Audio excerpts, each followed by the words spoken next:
News, आवाज महाराष्ट्राचा।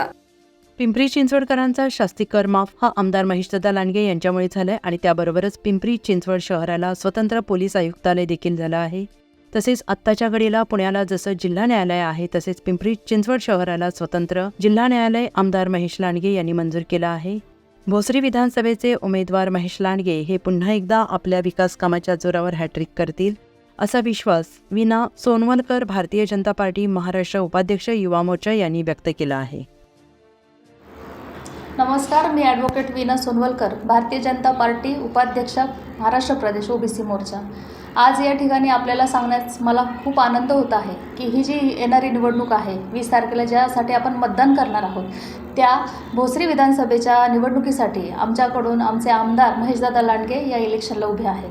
दादांचं काम या येणाऱ्या 10 वर्षांमध्ये जे झालं आहे ते आपल्या सगळ्यांसमोर आहे, परंतु काही ठळक गोष्टी मी आपल्याला सांगू इच्छिते। दादांच्या माध्यमातून पिंपरी चिंचवड शहराचा शास्ती कर माफ झालेला आहे। जो कर अनेक वर्ष प्रलंबित होता, जो कर माफ करण्यासाठी जनतेने अनेक वेगवेगळ्या नेत्यांना निवडून दिला, अनेक वेगवेगळे नेते या शहराला लाभले, परंतु हे काम करण्याचं भाग्य फक्त भारतीय जनता पार्टीच्या माध्यमातून दादांना मिळालेलं आहे। आमचे महाराष्ट्राचे नेते माननीय देवेंद्रजी फडणवीस यांनी दादांच्या विनंतीला मान देऊन आणि शहराचा मूलभूत प्रश्न असं समजून या शास्तीकराला माफ केलेला आहे आणि त्यामुळे जवळपास 5800च्या वर कुटुंबांना त्यामधून रिलीफ मिळालेला आहे। या माध्यमातून 57 ते 58 कोटीचा शास्तीकर माफ झालेला आहे आणि ही खूप मोठी समस्या दादांच्या माध्यमातून सोडवण्यात आलेली आहे।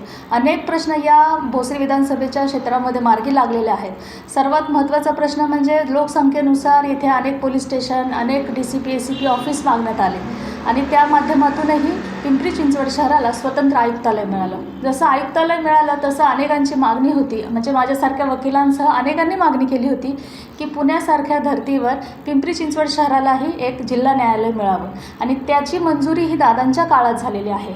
फक्त न्यायालय मिळालं नाही तर जे आधीचं न्यायालय होतं तिथल्या समस्या जाणून घेतल्या, अनेक निवेदनं दादांच्या माध्यमातून सरकारला पाठवण्यात आली आणि याचा पाठपुरावा करून दादांनी पिंपरी चिंचवड शहराला मोशी येथे न्यायालय उभारण्यासाठी प्रस्ताव मंजूर करून घेतलेला आहे। त्याचं काम आत्ता चालू आहे।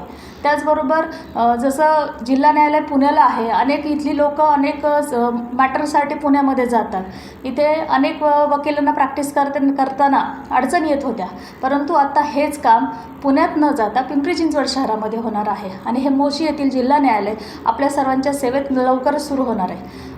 मोरवाडी येथे जे आधीचं न्यायालय होतं त्याच्या ज्या समस्या होत्या त्या दूर करून आता तात्पुरत्या स्वरूपासाठी नेहरूनगर येथे न्यायालय चालू आहे। नवीन बिल्डिंग आहे, इन्फ्रास्ट्रक्चर एकदम छान आहे। सगळे वकील, सगळे पक्षकार चांगल्या पद्धतीने त्या न्यायालयाचा वापर करत आहेत आणि एक चांगली वास्तू दादांच्या माध्यमातून आम्हाला मिळालेली आहे।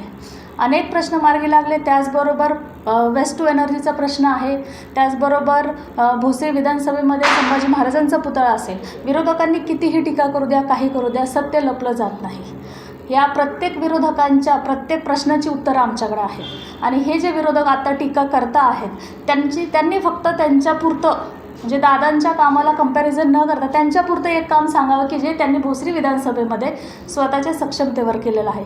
याचं उत्तर नाही असं आहे। हे विरोधक फक्त दादांना विरोध करण्याचा एक त्यांचा मानस आहे म्हणून विरोध करतात। तुम्ही विकासाला विकासाने उत्तर द्या, तुम्हाला मानलं जाईल, परंतु इथे फक्त विरोध केला जातो आहे। दादांच्या कामांची पावती लोकांपर्यंत पोचलेली आहे।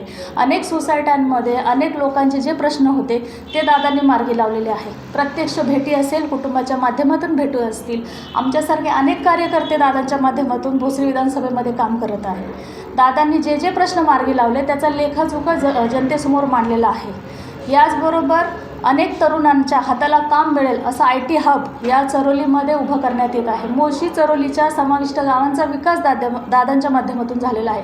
जे 2 महापौर या ठिकाणी मिळाले, जाधव साहेब असतील, आमचे नितीन अप्पा असतील, यांच्या माध्यमातून चरोलीसारखा खूप विकास झालेला आहे। जेव्हा तुम्ही आधीची चरोली बघाल आणि आत्ताची बघाल याच्यात तुम्हाला फरक जाणवेल।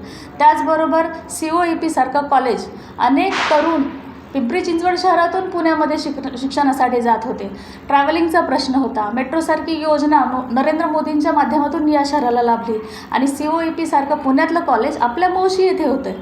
म्हणजे काय की तुमची मुलं या शहरामध्ये राहून इथं शिकणार आहेत।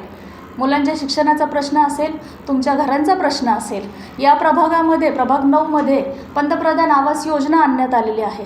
म्हणजे शिक्षण झालं, तुमच्या तरुणांच्या नोकऱ्या झाल्या, तुमचा राहण्याच्या घराचा प्रश्न झाला, वेस्ट टू एनर्जीचा प्रकल्प झाला, अनेक असे प्रकल्प दादांच्या माध्यमातून मार्गी लावण्यात आलेले आहे. आणि दादांच्या कामाचा ठसा हा भोसरी विधानसभेत उमटलेला आहे. फक्त आता काय आहे की दादांची ही जी हायट्रिक आहे त्याला हातभार लावण्याचं काम तुमच्या माझ्या माध्यमातून आपण दादांच्या पाठीमागं उभं करायचं आहे. दादांना हायट्रिक मिळवून देण्यासाठी आपण नक्कीच प्रयत्न करायचे आहे.